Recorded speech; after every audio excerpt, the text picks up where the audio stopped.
2026 marks the 25th anniversary of the Devil May Cry series. Not that you would know, considering we're halfway through the year and the biggest developments we've gotten are a re-release of Devil May Cry 5 and another season of Netflix May Cry.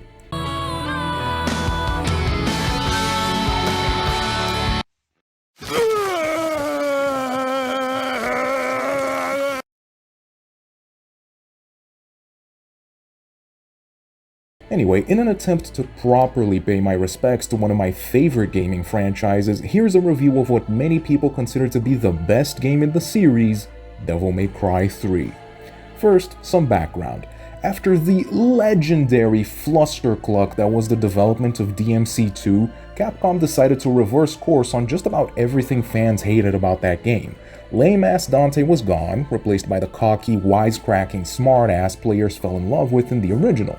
The difficulty was cranked back up too. In fact, getting your ass kicked and seeing that humiliating easy mode is now selectable message is kind of a rite of passage. Now, despite DMC2 being worse than getting kicked in the shins, Capcom brought back several key figures from that game's development, most notably director Hideaki Itsuno and writer Bingo Morihashi. Morihashi wanted to tell a story centered around Dante's relationship with his twin brother, Vergil. One problem: DMC1 implied that Vergil was taken by demons on the same night as the twins' mother died when they were kids. They considered creating an alternate timeline, but series creator Hideki Kamiya reportedly gave the team permission to just retcon stuff and keep everything in the main continuity. All of that is to say, we got a prequel on our hands, before the events of the first game, and before Dante had even settled on a name for his demon hunting business. One day, our favorite demon hunter gets a visit from a bald weirdo named Arkham, who delivers a cryptic message about Vergil's return. About 15 minutes later, a giant tower erupts from the ground. Demons start swarming the city, and Dante immediately concludes that his brother is responsible for all this tomfoolery.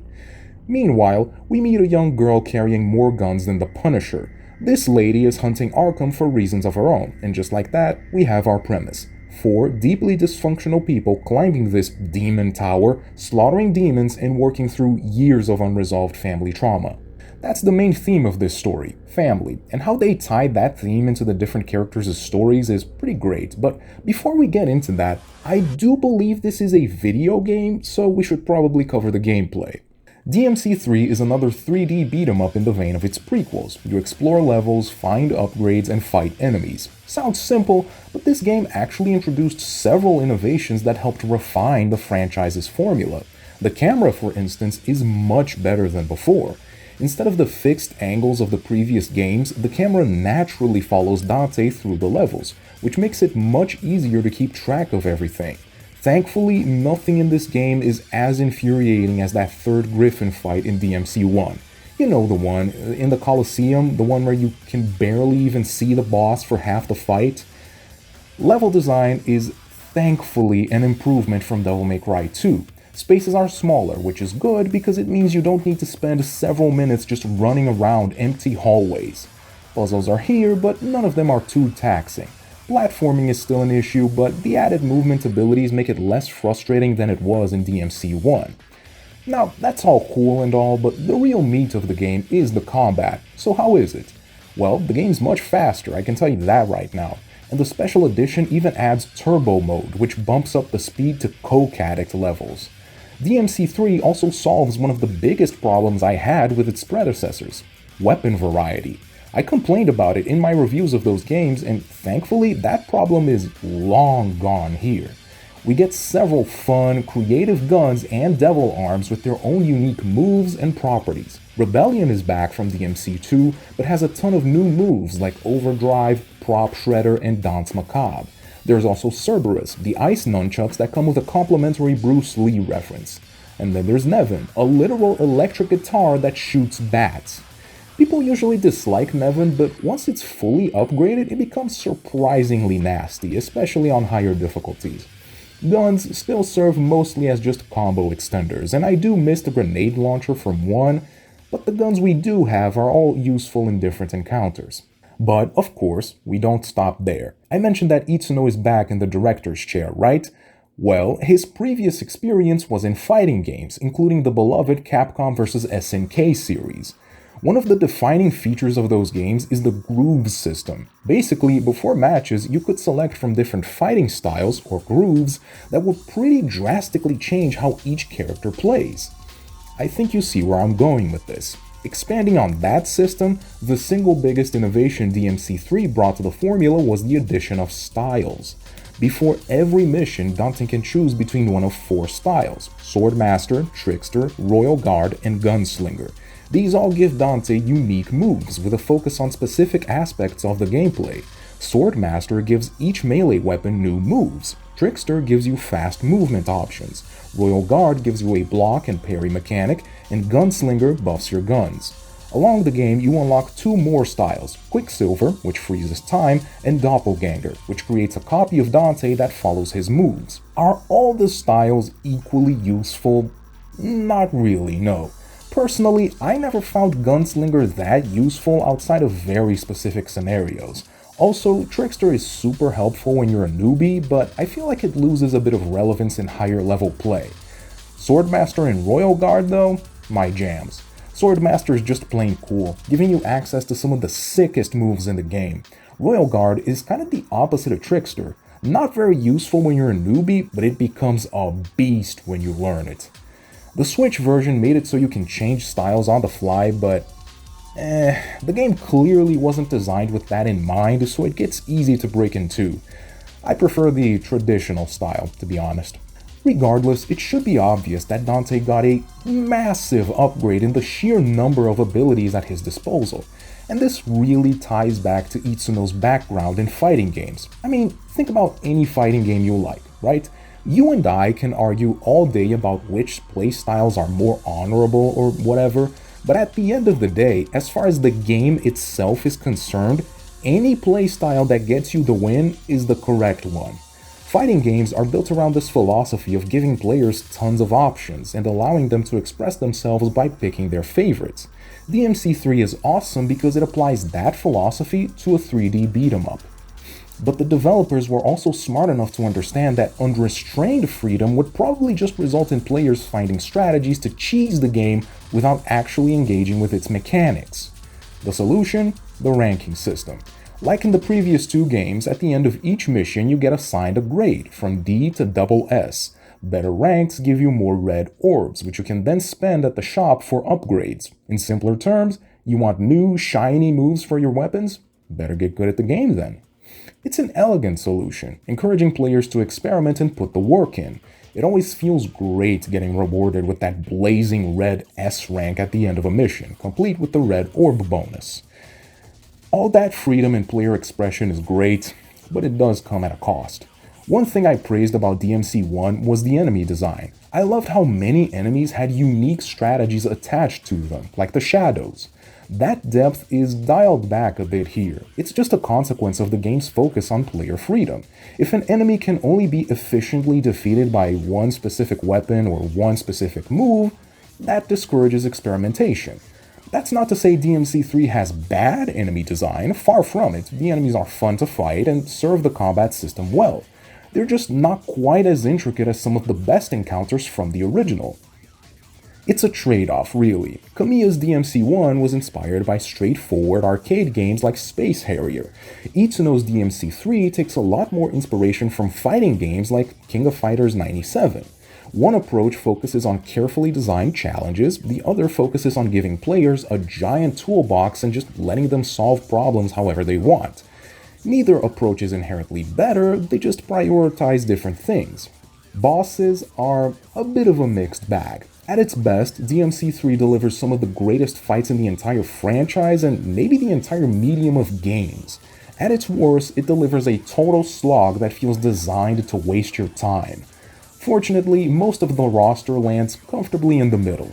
Cerberus is a great early game wake-up call, though Swordmaster and the shotgun can absolutely bully the poor mutt. Agni and Rudra remain one of the best duo bosses Capcom has ever made, and are one of the few double fights where it's actually better to fight both opponents at the same time. Royal Guard can absolutely demolish these two, by the way. Geryon, or Geryon, I never really knew, Anyway, it's fine. It can be annoying if you don't stun lock him. The Leviathan hearts exist but can be bullied with clever use of Doppelganger. And then there are those legendary fights that stick in your head forever. DMC fans know the ones I'm talking about. I'm trying to avoid spoilers, but let's just say there's a reason people still talk about them like 20 years later.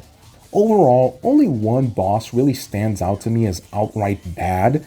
Everything else ranges from decent to all-time classic. Considering this game has more than 10 bosses, that's a pretty solid batting average. Moving on to aesthetics for a bit, for a game from 2005, DMC3 still looks great. Dante's shirtless design is legendary and contrasts perfectly with Vergil's much more regal and composed appearance. Before either character even says a word, you immediately understand that these two could not be more different. Yet, details like the white hair, long coats, and a shared love of swords still visually connect the two. Lady's design is also fantastic. At first glance, she looks like a fairly normal schoolgirl. Then you notice she's carrying enough military hardware to invade a small country. The giant ammo belt wrapped around her skirt is a particularly nice touch, and the scars on her face immediately hint that there's a story there. We keep that Castlevania-inspired gothic aesthetic from the previous games, thankfully, but with a healthy dose of mid-2000s edge thrown into the mix. Personally, I wouldn't have it any other way. But one thing that's toned down in comparison to DMC1 is the atmosphere. That game could get downright spooky at points. DMC3 gives us plenty of memorable locations, ruined city streets, underground caverns, bizarre Escher-esque architecture, all good stuff, but very little of it captures the same sense of dread as wandering through Malay Island in the dark while a storm rages outside and Nello Angelo awaits somewhere ahead. DMC3 has atmosphere, DMC1 just has more of it. The soundtrack, though, absolutely phenomenal, easily on the same level as the original, if not better. The music perfectly complements the game's personality, loud, energetic, over the top, and just a little ridiculous. Devils Never Cry is still Dante's best theme song ever, and Taste the Blood has been living rent-free in my head for over 20 years. Whether it's the boss themes pumping you up for the next fight or emotional tracks carrying the story's more dramatic moments, the soundtrack rarely misses. It's the kind of music that makes you want to air juggle demons and deal with family trauma. Speaking of which, let's get back to that story. I'll be discussing spoilers, so if you haven't played the game, fix that and then come back here. Also, like, share, and subscribe. Anyway, Dante explores the tower, battles demons, and eventually comes into contact with our two other leads, Lady and Vergil. Lady, as it turns out, is actually Arkham's daughter. She's looking for revenge because the guy killed his own wife, Lady's mom, in a demonic ritual trying to get more power. Likewise, raising the tower is actually part of an ancient ritual Vergil wants to perform because he, quote, needs more power. Noticing a pattern here? If I had to name the two biggest themes in Devil May Cry, themes which are present in all the games, they would have to be family and power. And each of our leads represents a different facet of those themes. Dante initially rejects his demonic heritage, but gradually comes to accept it and the power that it brings. He recognizes that power itself isn't good or evil, it's what you choose to do with it. Young Dante is incredibly entertaining, constantly cracking jokes and inventing increasingly absurd ways of killing demons. But there's genuine depth underneath all the swagger. This is somebody who grew up watching his family get torn apart and spent several years surviving on his own. At the beginning, he doesn't really care about the city or the people living in it. He just wants to punch Vergil in the face. Repeatedly. By the end, though, Dante embraces the heroic ideals his father stood for and chooses to use his strength to protect others. It's a simple arc, but it's executed extremely well. Now, Dante's the main character, but he's not the only one carrying the story. Lady and Vergil are just as important to DMC3's themes, and they're a big part of why the narrative works as well as it does. Lady is the only pure human of the bunch, but is still connected to the plot because she's descended from a holy bloodline, and her blood is the final key necessary to unleash the demonic powers Sparta sealed away centuries ago. It's cool because it makes her inclusion feel natural, but her own story with her father is just as strong as the brothers' storylines. Like Dante, she's also deeply traumatized, developing a seething hatred for everything her father represents, including her own name. It's why she's so laser focused on exterminating all demons, because her father wants to become one. This intensity only makes her moments of vulnerability more heartbreaking. At one point, she finds Arkham bleeding out, and buys this completely ludicrous story about how it was actually Vergil who corrupted him in the first place. It's an obvious lie, but Lady still falls for it because deep down, she wants to believe her father isn't evil. When she finds out the truth and finally kills Arkham, it's another gut punch moment, as she goes from maniacal laughter to sobbing. Her revenge is complete, but she also just killed her own father. It's just fantastic stuff. Also, fun fact, one of the manga that helped inspire Devil May Cry was Space Adventure Cobra. People mention that all the time, but what I haven't seen brought up is that in the series, Cobra's main sidekick is a heavily armed female robot named Lady Armadroid, or for short, Lady. So yeah, I think that's part of the reason why she slots right into the series. She's pulling from the same inspirations as earlier games. Also, yes, I do ship Lady and Dante. Netflix May Cry made that pairing insufferable, but I think they work in the games, damn it. But closing out our trifecta of trauma is Vergil, our main antagonist for the game. Apparently, he was Bingo Morihashi's favorite character, and it's easy to see why. The dude keeps it cool, calm, and collected, only rarely raising his voice, and always acting with precision. Vergil's reaction to the traumatic events of his childhood was the complete opposite of Dante's. Whereas Dante shunned his demonic side, Vergil began to despise humanity, believing it to be a source of weakness. This leads him to become obsessed with attaining more power, by any means necessary. The difference between someone like Vergil and Arkham is that the latter is pretty much only motivated by greed. Vergil is motivated by pride, wanting to become just as powerful as his father and stronger than his brother. But he's also motivated by fear. Complementary material like the manga make it clear he was just as traumatized as Dante by the attack, feeling that he should have been able to protect both himself and his mother. It's the logic behind his now famous "without strength you cannot protect anything" speech. Once again, heavy stuff. All of this is why Vergil became one of the most beloved rivals in all of gaming. You get the feeling that if you could just knock some sense into this guy, he would stop doing all this evil crap. It also helps that he has fantastic boss fights. You fight him 3 times throughout the game, and every time he has a completely different moveset designed to kick your teeth in.